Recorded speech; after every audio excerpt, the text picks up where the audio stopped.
மாதம் மாதம் ஒவ்வொரு பிரச்சனை, ஒரு ஹிஜாபு, ஒரு மாட்டுக்கறி, ஒரு பாங்கு சொல்கிறது, ஒரு ஷரியத் சட்டம், ஒரு பொது சிவில், ஏதாவது ஒன்று.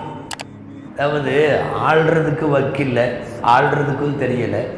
பொருளாதார நிலை உட்பட அத்தனையிலும் படுதோல்வி, 0% நோக்கி போகிறது. வல்லுநர்கள் சொல்லுகிறார்கள் விரைவில் இது இலங்கையாகலாம். இந்த அளவுக்கு மோசமாக இருக்கிறப்போ மக்கள் கவனத்தை திசை திருப்பணும்னா ஏதாவது ஒரு பள்ளிவாசலை கையில் எடுக்கணும், ஏதாவது ஒரு சிறுபான்மை சமுதாயத்தின் பிரச்சனையை கையில் எடுக்கணும்.